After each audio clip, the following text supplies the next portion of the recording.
Hello children. In this meeting we are going to discuss the chapter Federalism in Civics class 10, and our module is the two routes. The two routes through which federations are formed. You can say there are two methods by which federations are formed, right?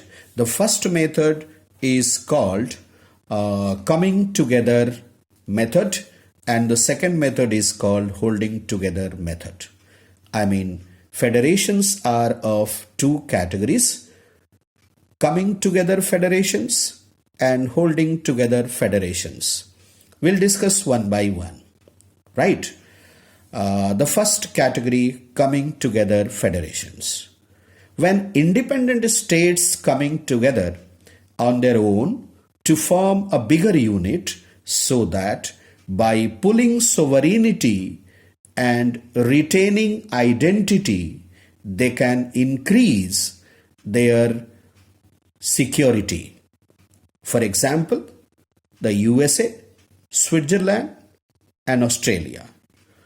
All the constituent states of coming together federation usually have equal power and are strong vis-a-vis the federal government.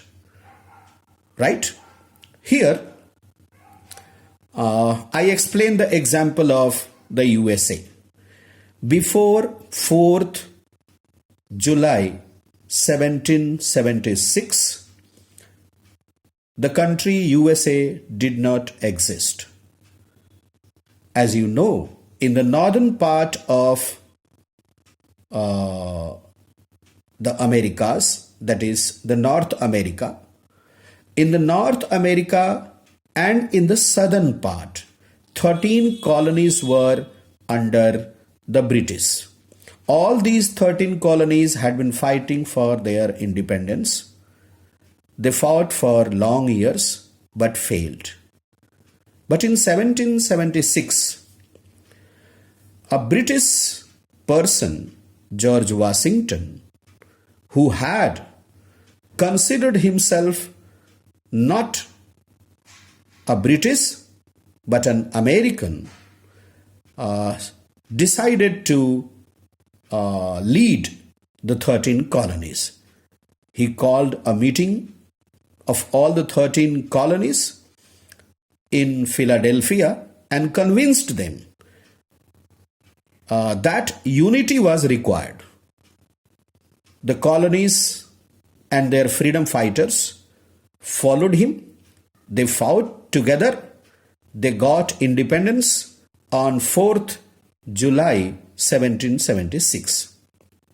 Now, all these 13 colonies had become 13 states, because to become a state, 4 elements are required. First element is a defined area. Second, a defined population. Third, a government. And fourth, sovereignty. Now, these 13 were now having all these 4 elements of state. So they had become states. But they decided to be united. Right? So 13 states united in America, and they got a new name, and the new name was the United States of America. Right? So the USA emerged. This is the story of coming together federation, or this is the method by which a coming together federation is formed. I hope coming together federation is clear to all of you. Now the second thing is holding together federations. Holding together federations, you can say a large country decides to divide its power between the constituent states or provinces and the national government. For example, you can say India, Spain, Belgium, We take the example of India. India was under the British. Not only under the British, some parts of India under the British, some under the Portuguese, some under the Dutch, and some under the French.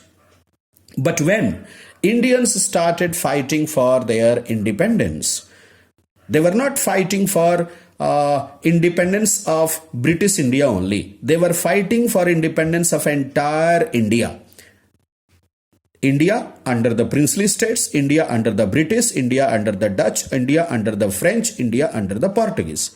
When we got independence, India as a nation, as a democratic nation emerged. A constitution was written, and in that constitution, India was declared a union of states, right? That is holding together. Holding together, how? Because the country India, for better administration, for decentralization of power, was divided into different states or provinces. It was constitutional division of power, right? A national government and different state governments, even some union territories. You know that. So this type of federation is called holding together federation. And you have studied about Belgium also.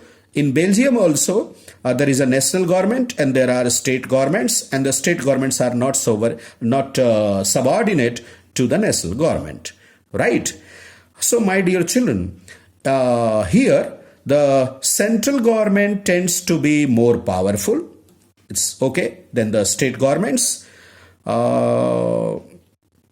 You can say very often different constituent units of the federation have unequal powers. Like in India, different states have different powers from one another. That also we do see. Some units are granted special powers too, like Jammu Kashmir was given a status special, though that has now been abolished, and a different status has been given to Jammu and Kashmir and Ladakh, and the same thing is there with some of the northeastern states also, right? Some union territories are also there. So I hope all of you have understood this. So there are two types of federations: coming together federation and holding together federation. I hope the two roots are very clear to all of you. That much only in this module. In the next module, we will be discussing about what makes India a federal country. I mean, the constitutional provisions that make India a federal country. We'll be discussing about that in the next module. Till then, goodbye. Take care of yourself. Thank you. Thank you all.